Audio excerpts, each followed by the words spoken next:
I'm going to mess with I it. know, very Yep. well.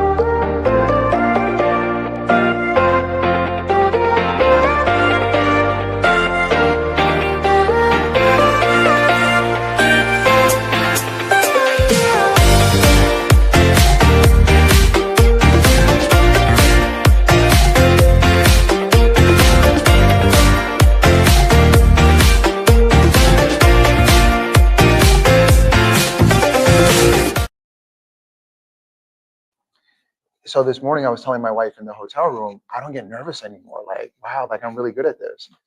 And I walked into my room half hour early and it was packed. And then all this anxiety came because I'm not ready yet. And it turns out that it was for something else. That's hilarious. Oh, that wasn't even your session. It wasn't even my session. Okay, Right, well, that's good. Well, we were just talking about nerves just before we started. Hi, everybody. Welcome to FETC 2026. We have our first interview today, and we are joined by Dr. Jorge Valenzuela. I Did I say appreciate it right? that. Yes, you said it right. Perfect. Yes, you did Perfect. awesome. Who is one of the presenters at the conference this year, and we are really excited to have you. I am Alaina Clark from TeacherGoals, and this is Heather Brown from TeacherGoals. If anybody, I want to just make sure everyone can hear us okay. Yep, okay, we got people watching. I just wanted to double check. If you guys can hear us fine, since this is our first interview, I would appreciate any comments to come through. That'd be appreciated. That's what I said. Okay. Okay, well, to get going, can you just tell us a little bit about what brings you to FETC? And also, is this your first FETC or which one is this for you? So it's interesting. It's my second FETC. Okay. And last year I put in for 6 sessions and only 1 got accepted.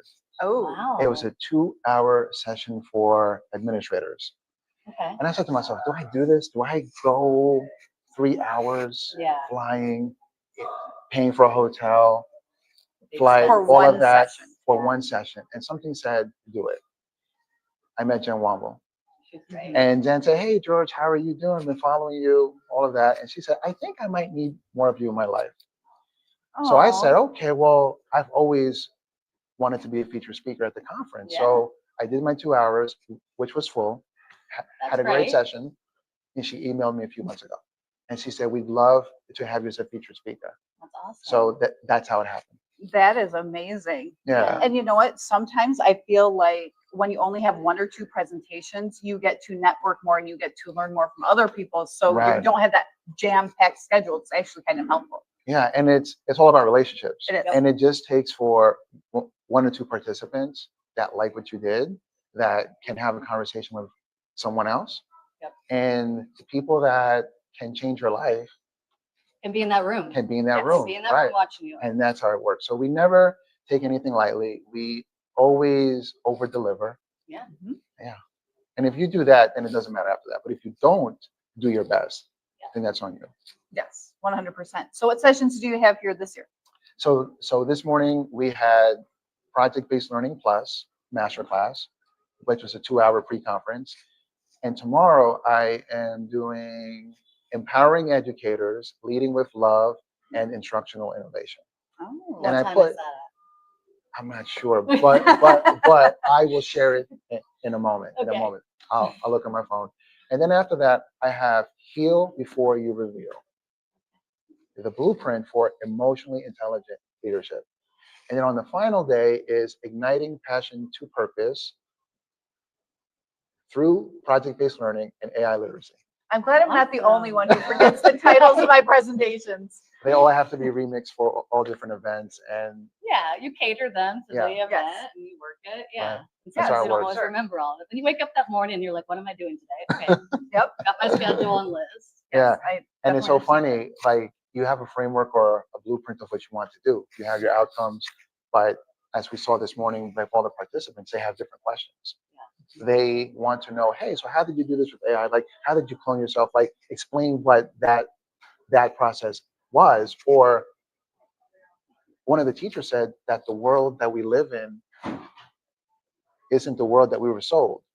So Ah. sometimes you have to deviate from what your plan was and meet folks where they are. Yes. Yeah. Yeah, so it's a lot of that.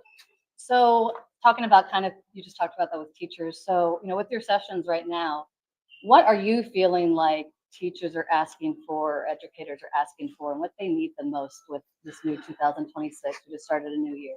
What are you really seeing? Well, adults are being told through pop culture to be vulnerable. Yeah. And a lot of people, I believe, they've interpreted vulnerability with premature honesty. Can you explain that? Ooh, I like that. So if I'm a leader and I'm being vulnerable with my staff, I'm being honest about the things I don't know. Mhm. Okay. Yep. But I'm not doing it from a place of weakness. I'm doing it from a place of power. Mhm. I don't understand this new initiative, so we are going to work together and we're going to figure it out I love that. together. Now, there's another type of being vulnerable, and if you look in the dictionary, being vulnerable is defined as being open to attack Oh. physically or emotionally. Oh, yeah. You're exposing yourself. You're Yeah. exposed. People are not in a good place about certain things. Mhm. They haven't healed, and they're regurgitating and revealing everything about themselves to the wrong people. And maybe Oh, yeah, too and much, that's- possibly. So it's hurting relationships. It's hurting rapport, or they haven't figured out how to check their own regulation, Yeah. and it's causing them to not work well with kids that they find to be problematic. Yeah. So teachers and a lot of educators are looking for ways to be in a positive space, mindset, emotions, spirit, all of those things, in order to tackle the work that we need to do. Mhm. That's what I'm finding most. And they're not always saying that, Yeah. but you have to be able to, as a researcher, look at the themes of what they're saying. Right. And when you're hearing words like unhappy, stress, anxiety, Yeah.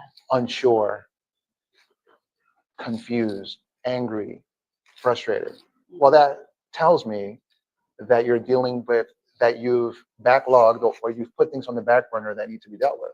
And they're just piling, Mhm. And they're piling up. And that's in Right. where an And I feel- explosion, something bad then happens. Right. And I feel like Yeah. we're seeing that with both the students and the teachers. And the Yeah. administrators. Right. Yeah. And even at our own kitchen table. Oh, yeah. And so we have to back up and we have to put the horse before the cart. Yeah. So that the horse will eventually pull it effortlessly. So I'm kind of curious if are there any leaders that you kind of see right now that are able to balance that vulnerability well? And if they have been in your experience, like what are they doing well? Well, you said thought leader, so now we got to be honest. Brene Brown, Mel There you go. Robbins, Yep. Simon Love Brene Sinek, Brown. I'm Jefferson Fisher.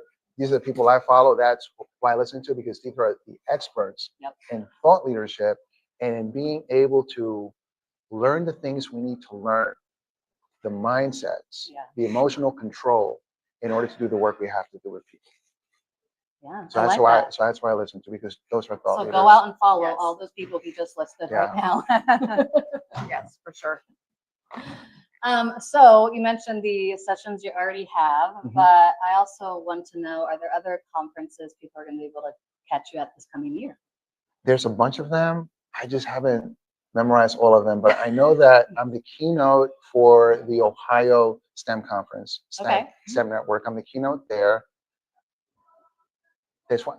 I don't know all the names. That's Even in- fine. I know. I'll I even- get it. yeah, I yeah, throw you I'll- on the spot with questions, and you're just like, I don't have my computer so out I right can tell you now. the cities. I'll be keynoting in Washington, in Alberta, Canada. Oh, Okay. Oh, cool. First time international in person, That's awesome. and a lot of PBL workshops and instructional innovation, plus workshops for leaders. So I actually want to just, if you can talk a little bit more about the work you do in PBL. Okay, so do you remember, or are you aware of an organization called PBL Works? Yes. All right, so they were the Buck Institute for Education. Yes. So if you go back on their page, I'm one of the older faculty. Okay. So back in 2014, I was a district leader for STEM education Okay. and for computer science. And when I found out from one of my counterparts in a different county that the instructional approach for doing experiential learning is Yeah. project-based learning, I sought out that organization to learn from.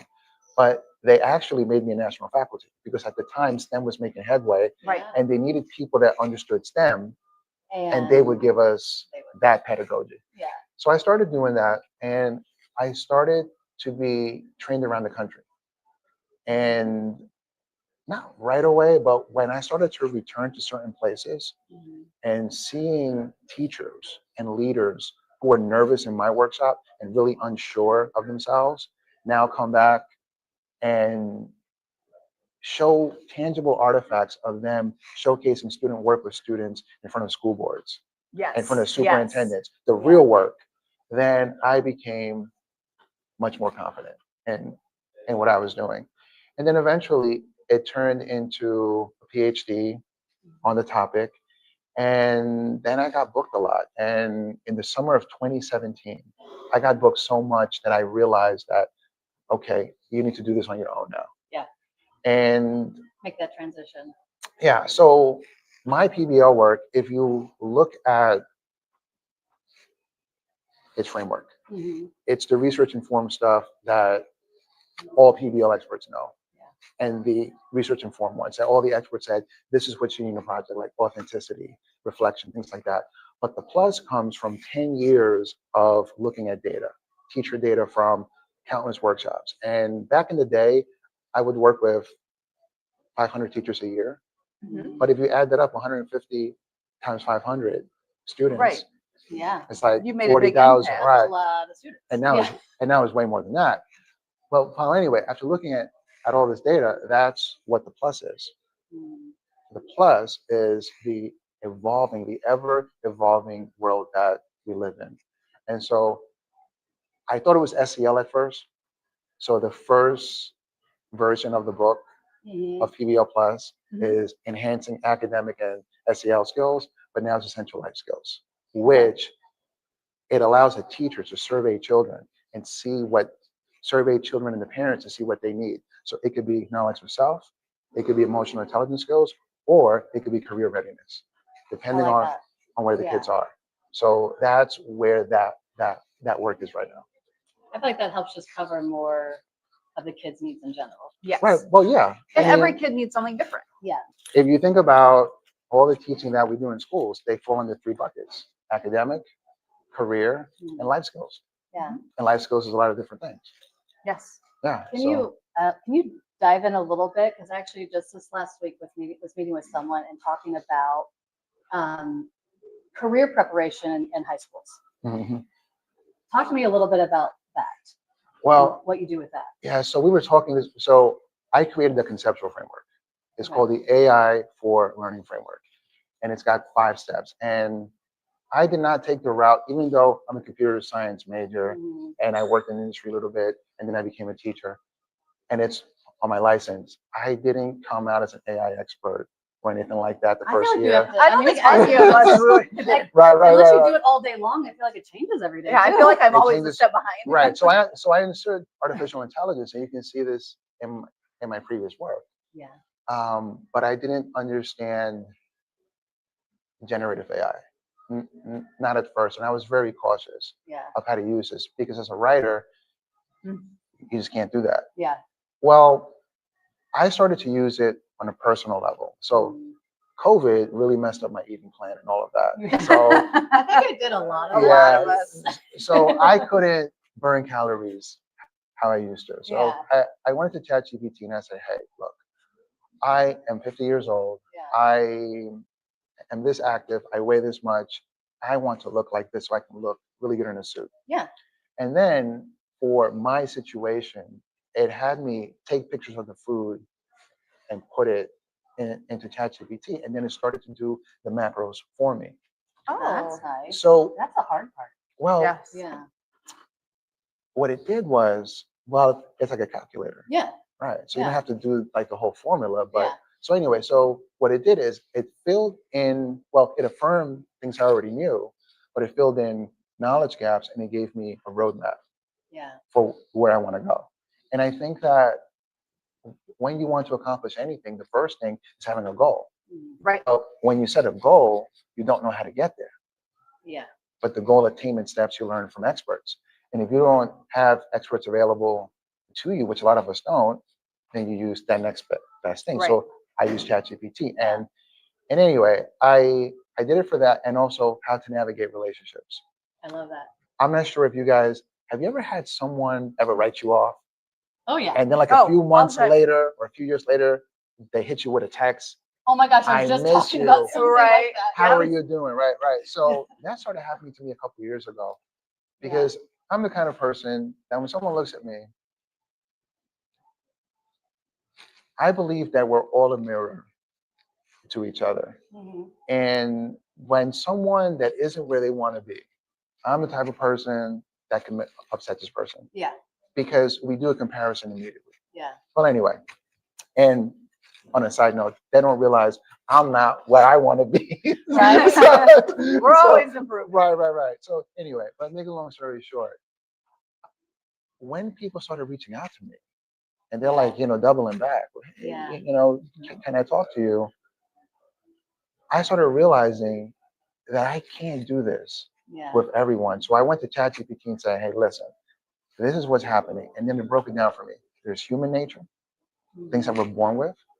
There's human psychology, things that we learn through our environment and through lived experiences. And then there's dark psychology. Dark psychology isn't a formal discipline, but it's well documented and research informed, where people try to control and manipulate you without you knowing it. For example, they're very passive aggressive. Yeah. Right. Yeah. They Yep. guilt trip you. Yeah. They gaslight you. Mm-hmm. They do things to you, whether intentional or unintentional, to control you in the moment. Yeah. So if you don't understand these three things, these human mechanisms, you're not going to know how to set boundaries properly, because it'll always be reactive instead of data informed. Yep. It'll be emotional. So anyway, once I saw the power of that, I started to use it in my work. And so I developed a conceptual framework that I introduced this morning. It's an article in Medium. My new book might be about that, or maybe PBL Plus will have another edition on it. Yeah. But I made a framework where it's K through 12, Mm-hmm. where the very first step is tailoring AI and guiding it. Yeah, that's very important. If you don't know what your cognition steps are, Mhm. or the research or the process for what you're doing, then AI just becomes a Q&A. Yeah, right. And you don't know enough to know if this works. Well, anyway, if you tailor, and for educators, I broke it down in the 4 modes I work. So in the last 10 years, I've been a content creator, I've been a consultant, I've been a thought leader, and I've been an entrepreneur. So these are my 4 modes. Yeah. After working with ChatGPT, and now I like Gemini too. After working with that for the last 3 years, I have cloned each of those workflows, Okay, nice. where now it understands who I am and what I do. So for example, thought leader. Mm-hmm. If you go back and look at my work, for 10 years, I've been writing books and articles. Yeah. Mhm. Way before I ever came out. Yeah. And to be really vulnerable because it might help somebody, I wasn't very confident at explaining those things. I wasn't a great Yeah. speaker. I mean, it takes practice. It does. It takes practice. But being a thought leader means that you can explain frameworks and tools Mhm. in a tangible, applicable way through lived experience and through research.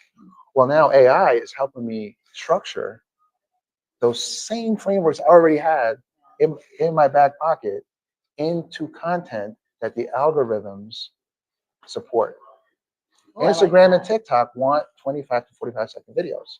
Right. Yes, I know that. Right. And so if you see a person start speaking and they don't know what you're talking about, it's Yeah. because they're not talking from a framework.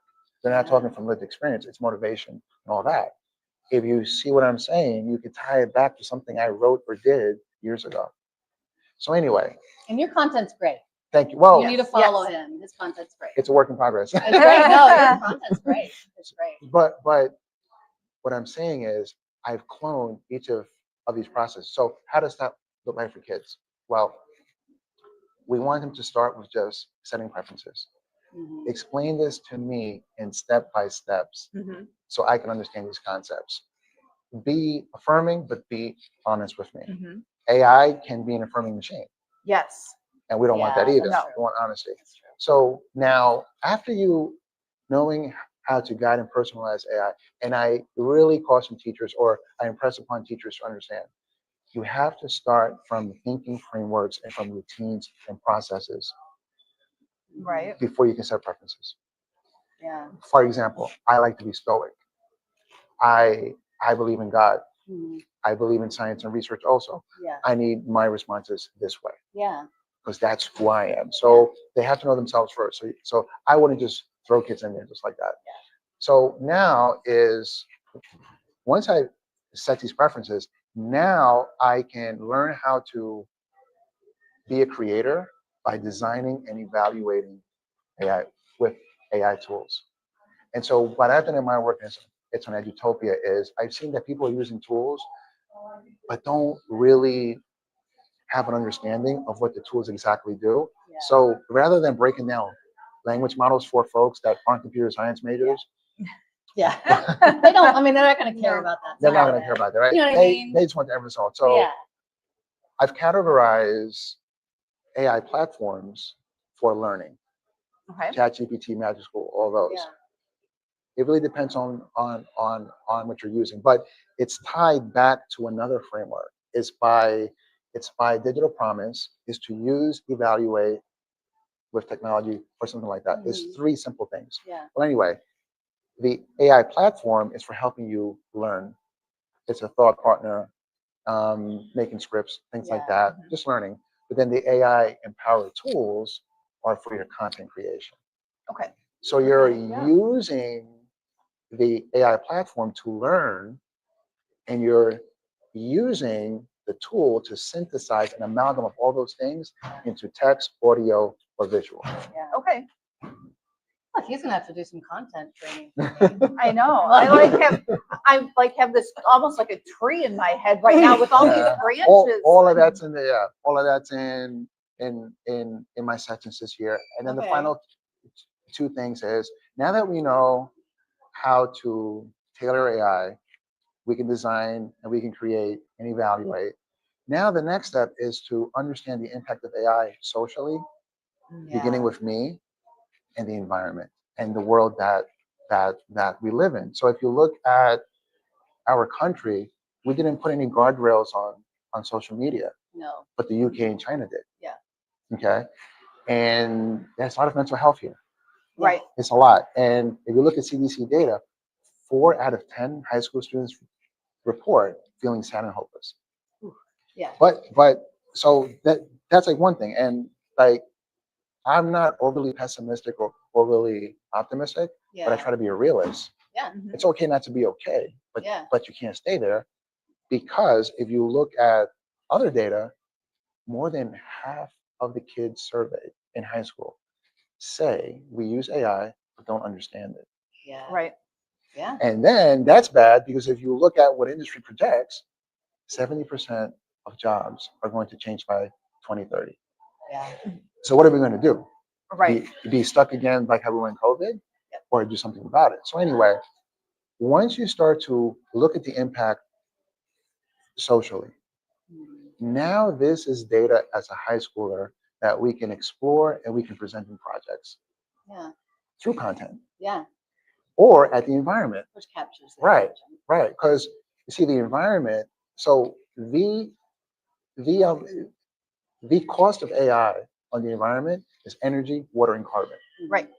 Now, if you're using a pedagogy like project-based learning, which I think is the best thing, then you're allowing kids to explore this, calculate the data, learn how to calculate the data by doing the math and science, and that's going to naturally expose them to the work and the careers involved in energy auditing Yeah. and I think that's sustainable gonna be tech. something that's going to be Right. really big. And those are career pathways. Yeah. Yes, for sure. And But so I feel like we're those, not even thinking about yet. Well, so some people are, Some people. but some. listen, Yeah. in 2014, and I want to say this for all the STEM enthusiasts out there, and that's why I don't get, I don't get discouraged. I don't Yeah. get overly excited anymore. Yeah. Because in 2014, the NGSS In the NGSS, that was the first time that engineering design was officially elevated to the same level as scientific inquiry.